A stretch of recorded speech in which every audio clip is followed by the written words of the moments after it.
So,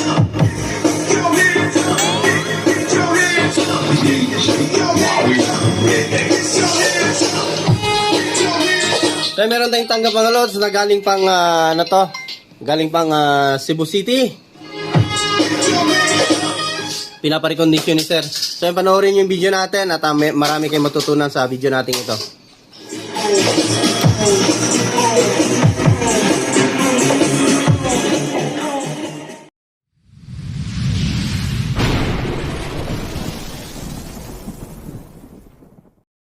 So ayan mga lods, welcome sa Timothy Channel. Ito, good afternoon. At ito, meron tayong i-share sa inyo.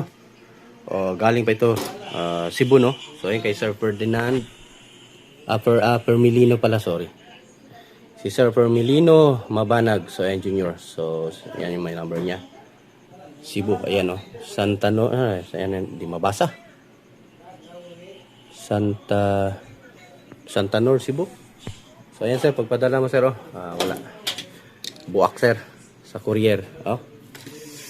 Wala ang ibutang na tani, plywood unta ini mo sir. Para safety ba, sa sunod gastusin lang ni sir, plywood nato ni no. Para safety ang imong parcel sir, delikado. Bagbalik diha, okay na, pag-abot daot. So magproblema ta.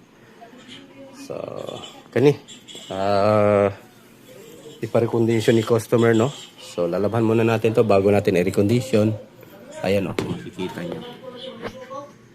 Basta i-open muna natin mga lods, ano? So ayan. So ayan, open na natin. Ayan. At yan yung nangyari. Sa courier talaga. Tinapon lang ito. So maganda yung transformer niya. Malaki, tsaka pure copper. Iba talaga yung mga old model na Sakura AB5024A. So ayan wala lahat. Tanggal lahat So ang gagawin natin dito, i-epoxy pa natin to ulit, no? And then yung ano natin dito, isa palagyan dito ni customer ng Bluetooth, no? So ayan, nagpadala din siya. So dito natin to bubutas. Mas maganda sana yung dito lang natin to sa taas ilagay, pag ganyan. Tanggal yung Sakura nito. So kasi dito ni Cashen. So dito na sa taas. So ayan. Labahan natin to bago natin i-recondition. So ayan, may mga ginawa na sila dito. May pinagbabypass na sila. So may natago dito. Ano yan?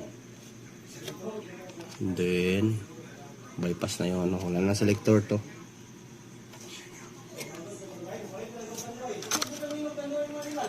Eto, continue lang tayo mga lods. So wala na itong knob. Sana kaya yung knob nito.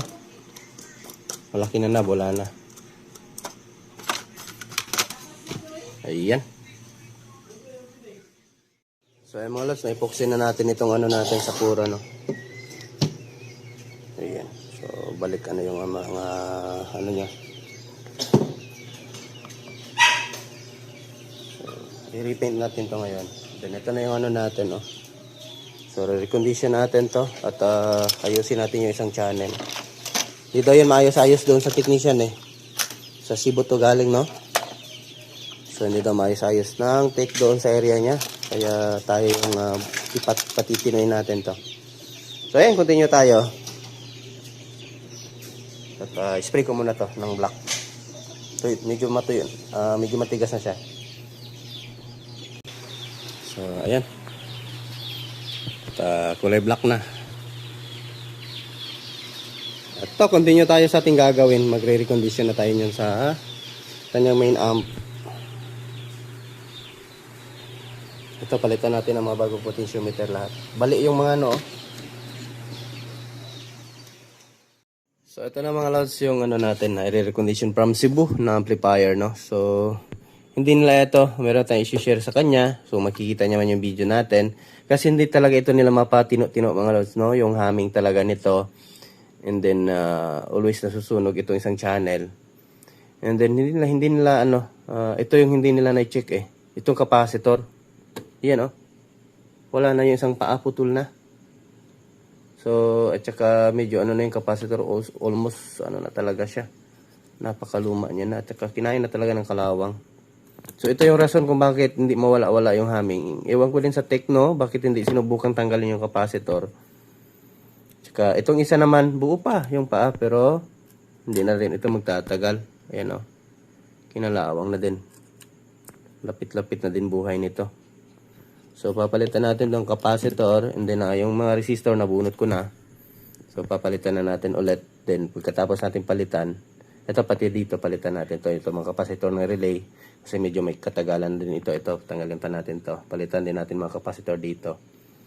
So, yan. Natanggal ko na yung ito. Hindi ko pa natanggal. Kalawang na din eh. So, yung mga driver auto, parang bago nila nilagay eh. Ito mga driver na to, bago pa eh. So, may ibang driver lang akong tinanggal dito na kinalawang. And then dito, yan, mga resistor, tinanggal ko din. So, ayan, patitinuin natin to. At makikita naman to ni customer kung paano natin ginawa, no? So, kawawa talaga. At bakit? Yun yung may tanong ko sa technician. Bakit hindi niya chinek ang capacitor? So, kaya hindi niya mapatino-tino. So, yan yung problem, sir. Yung hindi mapatino-tino yung humming, no? Hindi mawala-wala yung humming. So, dahil dito sa capacitor na to. So, gagawin natin dito, recondition, palitan ng bagong capacitor. And then, update ko kayo ulit. So, yung amplifier ando lang sa labas. At ito lang yung uunahin ko. And then, bago yung mga itong control. Yung niya pala, tuyo na eh. Nandito na. So, hindi ko pa ito nabutasan. Kasi gusto ni client may USB to. So, ayan. So, na-epoxy ko na to. Nakikita nyo sa video natin. Ayan. Matigas na itong mga to. Epoxy na yan. Ayan. Matino na tignan. So, ayan. Nung ko muna si client, i-ask ko muna siya kung gusto niya ba talaga itong butasan. Kasi sayang din yung design, no? So, pero kung mag-okay siya, so, dito tayo magbubutas sa taas. Kasi yung nabili niya na USB module ay pahaba. Wala yung kwadrado. Kaso nga lang, meron tayo. Ubus na rin eh. So, no choice tayo.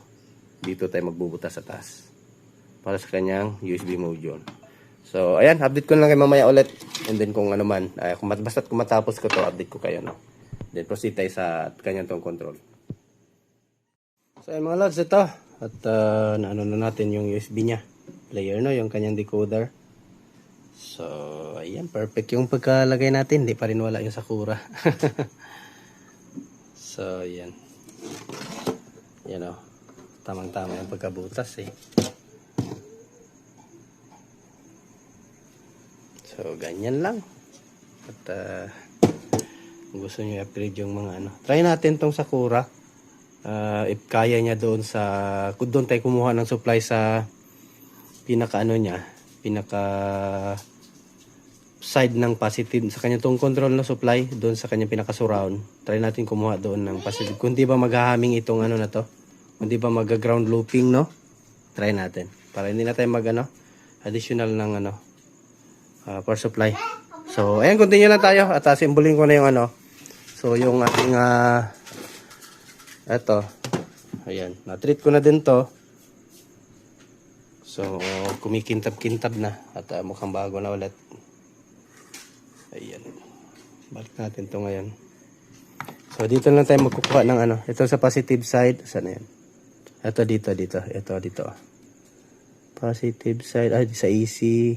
Positive, ito dito na side. Dito sa na to, itong capacitor na to.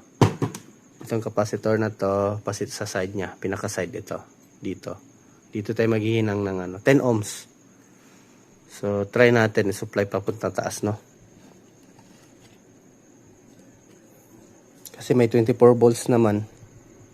Kaya lang doon, i-handle lang. Dito lang tayo kasi ika-cancel lang natin yung selector nito. Pag-isahin na lang natin yung ground, no? Para hindi na mahirapan si sir doon sa kanyang sa selector. Hindi naman kailangan yan. Hindi naman pang paging to eh. Ayan.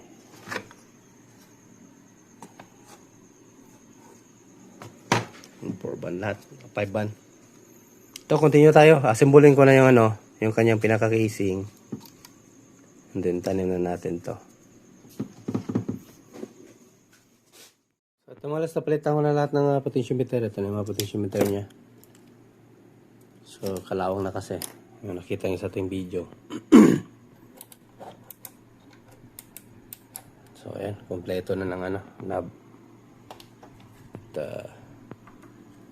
Ayan, balik na natin. So, kailangan natin na recondition ng maayos to. Para hindi magalit sa atin si sir. So, switch na lang. Balik natin yung switch and then lagay na natin dito. Makapag salpak na tayo ng kanyang mainboard. So, may mga need pa tayong ayusin natin dito. So, wala naman. All goods naman tong input. So, naka-jumper na yung ano. Yung, ano to? Ano pinag-jumper nila? Yung in and out EQ. Wala naman sana tong ano eh. Okay lang naman to kahit wala eh. Dito. Yan, pag-isahin lang natin ang ano nito.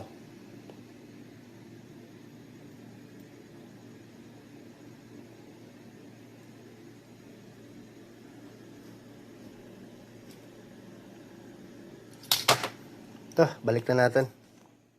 So, ito mga lods. At ito, balik na natin. Yun o. Sa recondition.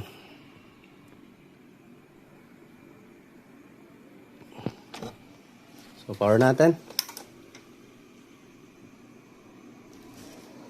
Yun, nag-click na yung relay. So, tamang-tama lang yung delay. Check natin ang bias nito. Bakit ito palaging nasusunog, no? Check natin. Kasi yun naman yung sabi niya, palaging nasusunog. Kabago-bagong repair. Ito tayo. Oops. Ayun, meron tayong 0.5. Ang taas. Dapat mababa to eh. 0.5. Kabilang channel.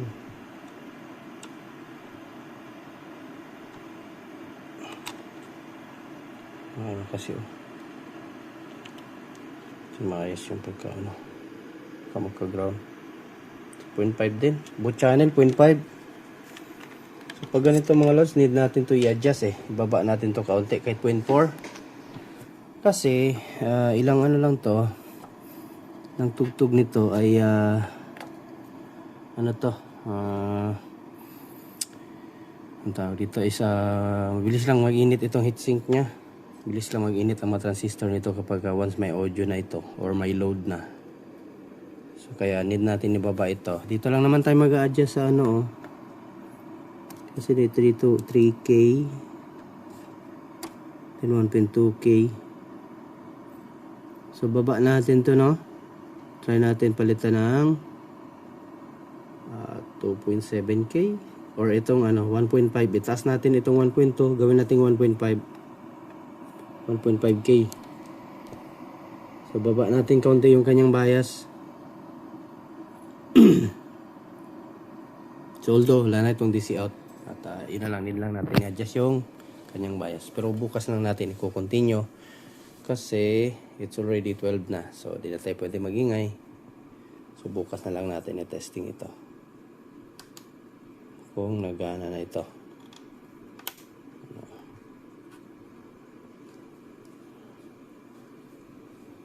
So goods naman ata na to.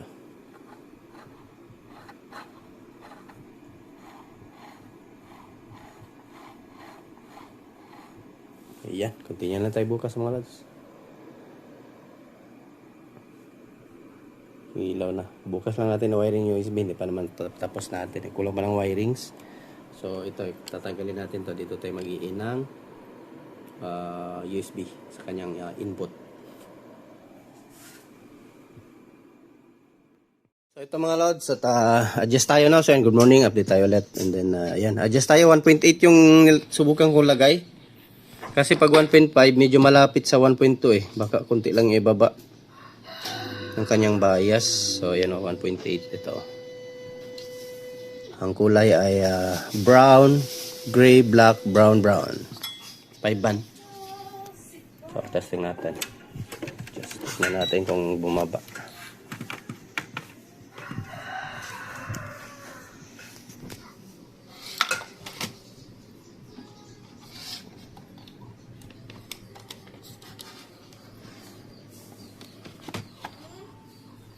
So yung blower nito na-repair ko din eh. Power natin. So, check natin kung bababa. Again, click na yung relay.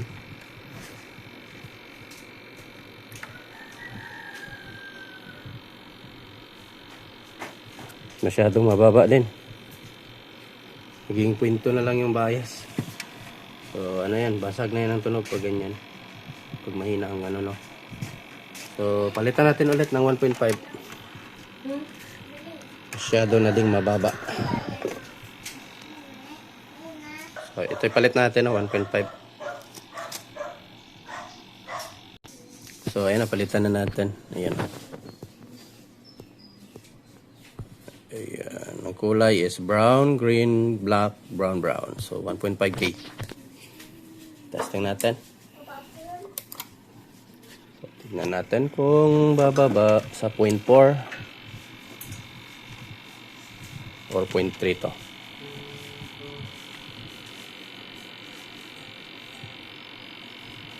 So ayan, nagiging 0.3. Need ko din ata ibaba itong ano, itong ating 3K.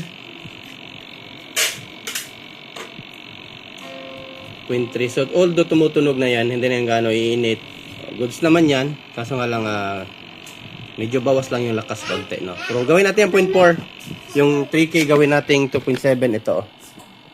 3K nakalagay dito, gawin natin 2.7. So palitan natin ulit. So goods na itong 1.5. Dito tayo sa 3K para tataas siya ng 0.4. Iba kasi itong mga old model na Sakura eh. So ito na mga lods. Ayan, palitan na natin ng 2.7K. Ang kulay ay red, violet, black, brown, brown. So testing natin kung bababa yung ating biasing.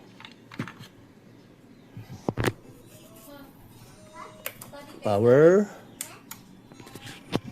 Pause. Test probe. Mag-click na yung relay. Tamang delay lang. Nasa 5 seconds.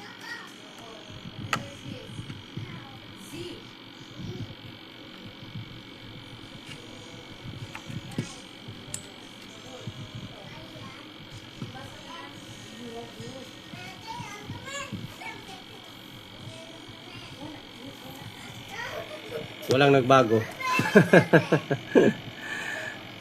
0.3 pa rin.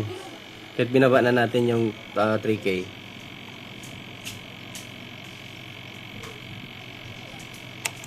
Balik natin sa 1.2. So ganyan lang dapat mga lods. Eh parang ano na ito. Gagawin na lang natin concert. Yung ano niya, biasing. Na 2.7K at saka 1.2K. So mas bumaba eh. Kanina 0.36 pa, ngayon 0.31 na lang. So 1.2 balik natin. So ayan, palitan na natin ng 1.2K ulit. Ayan oh. Ang kulay ay brown, red, black, brown, brown. 5 band. So testing natin.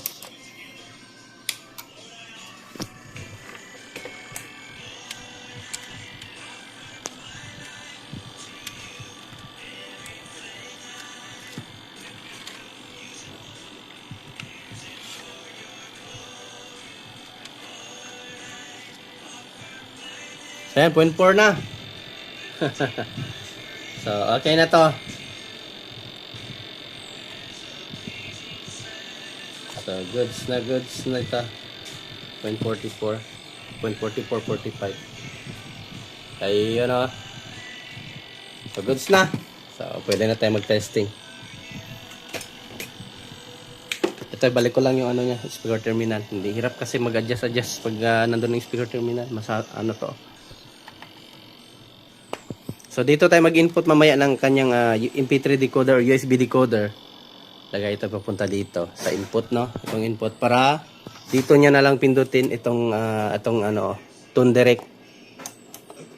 So diyan na lang niya pindutin ano. Or basta tignan natin kung saan natin pwede isingit na line in, no? So doon lang natin ano. Hello mga lods, ito, welcome back, update tayo. So ito, naibalik na natin lahat. Ayan. Kaso may problem pa tayo. nag-off yung relay. So ayan, testing natin. Yan maganda yung ilaw niya. Ginawa kong green at saka blue. And tumutunog na yung USB natin. Kaso nagsha-shutdown yung relay. So baka sa may mga naka-encounter ng ganito, i-share natin sa inyo kung paano ayusin yung mga ganyan, kung bakit, anong dahilan. So kapag ka ganyan mga lods, yung amplifier, so ang gagawin nyo, para ma-determine nyo kung saan ang may problema, dito sa tong control ba, or dito sa kanyang main amplifier. So ang pag-recondition ko nito, hindi ko ito pinalitan ng driver kung nakikita nyo. Yung mga resistor lang yung pinalitan natin. Itong mga driver hindi ko pinalitan. Galing pa to sa customer natin. So, ang next na gagawin nyo kapag ganito, nagsha-shutdown yung relay. Goods naman yung bias eh. So, yun. Wala na. Yun Yun. Tumutunog naman eh. Pero pag malakas na yung audio, nagsha-shutdown yung relay. So, goods naman yung bias. Pakita ko sa inyo. Mamamatay-matay eh. Pag ganyan mga lods, hindi tagal niya, masira yung relay. So, ipakita ko sa inyo na goods yung bias natin.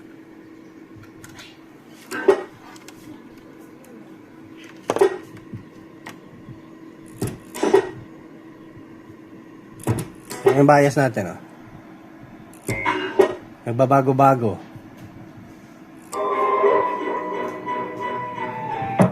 Ayan nawawala. Pag ganyan, may problema ang driver niyan. Dito. Kabilang channel.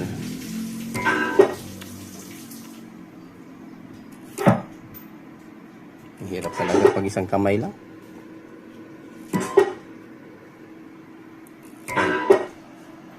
Nagbabago-bago.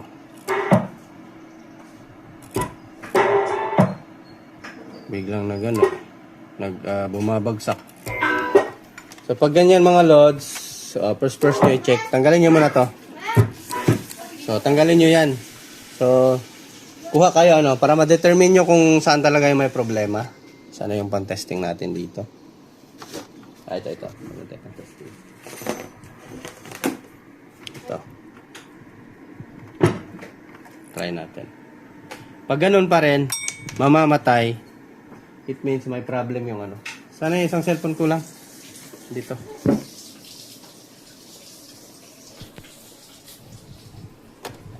Testing natin Direkta sa audio. Direct yung audio natin. Pag namamatay pa rin, so may problem yung driver natin.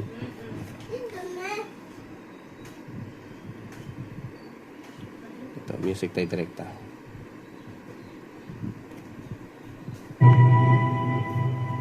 So, ayan.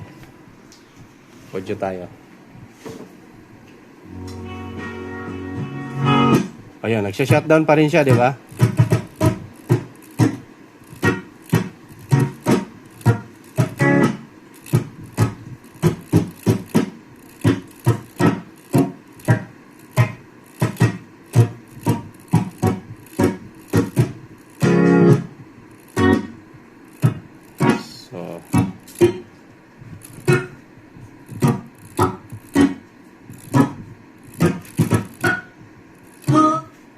So, ayan. Pero pag mahina ang volume, gumagana yan.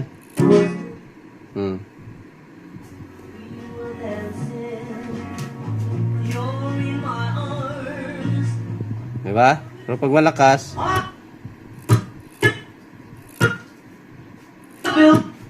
so, yan yung isi-share ko sa inyo. So, ito, continue lang tayo ulit. At balikan ko ito mamaya kasi meron tayong anuhin muna. And then, isi-share ko lang sa inyo kung ano yung pinalitan natin. Para ma-apply nyo din sa mga amplifier nyo na nagkakaganito yung problema. Paglakasan, namamatay. Kailan mo lang update tayo doon sa ating problema sa kanyang relay na nag-shutdown pag nilakasan. So, nahanap natin yung salarin mga lods, no? Salarin ang unang technician na gumalaw nito. So, ano pala? Yung itong resistor na to. Ang sanhi kung bakit nag-shutdown yung relay kapag nilakasan natin. So ito mali yung tanim nila. So 25 ohms imbis na 0.25. So ayan, makita ito ni Sir ang vlog natin. So yan. Ito yung problema, kaya siguro hindi nila ito mapatino-tino. Dito sila nagkamali sa malaking resistor. Nagpalit sila ng mga driver, lahat-lahat na pinalitan nila. Dito lang pala yung dahilan.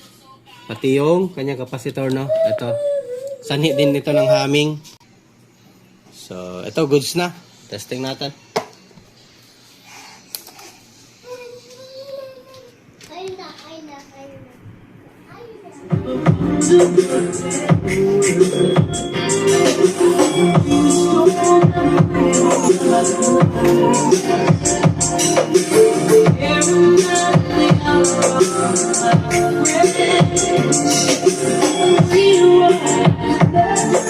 So, ayan sir, yung ano mo, amplifier goods na.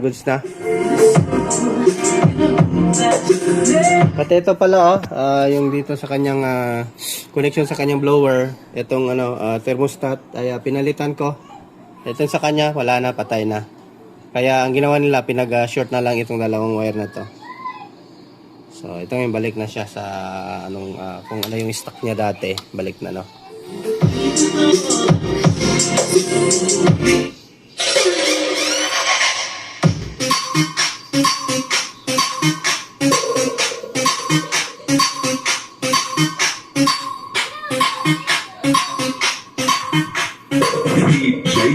Wowie Remix. Kaya ko cellphone.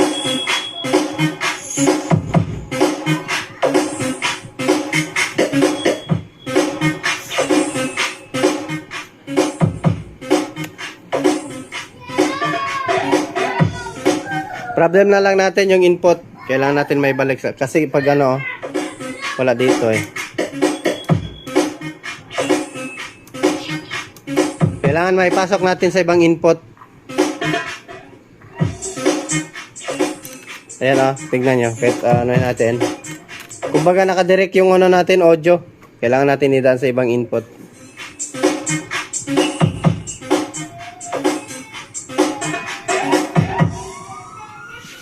So ayan mga lods, at ito, lipat na natin sa tape yung ating ay sininok ako. Dito sa tape yung ating output ng ating MP3 decoder dito na.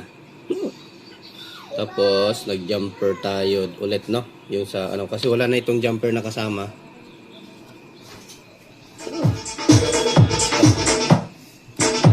Sa tape ko siya nilagay.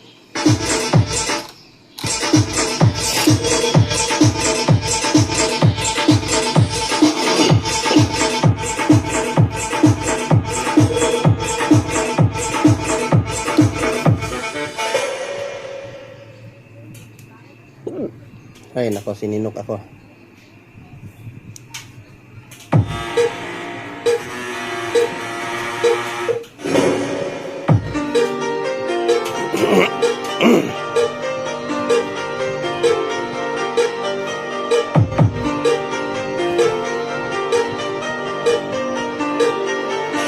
DJ Wowie Remix.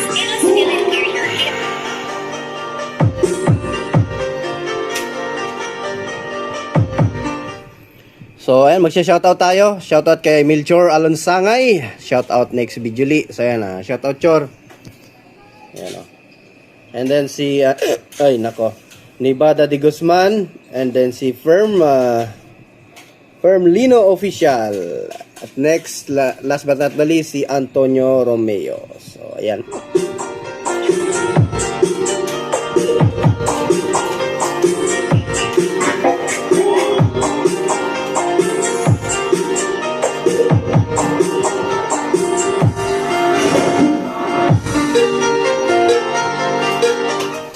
Balik lakas na mga lods.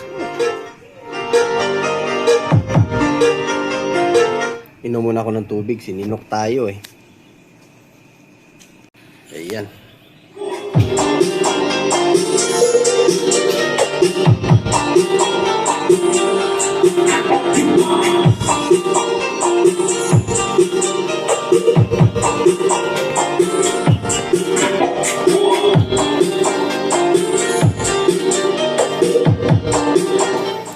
So, thank you mga lods sa walang sawang suporta. Hanggang dito na lang muna ulit yung video natin. Ano ba yun? Napuputol yung ano natin dahil sa sinok.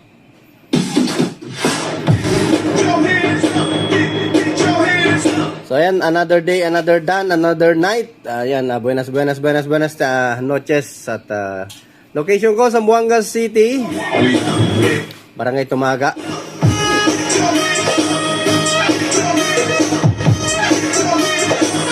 So until next video mga lods, at magsasama pa rin tayo at magbibigay ng idea.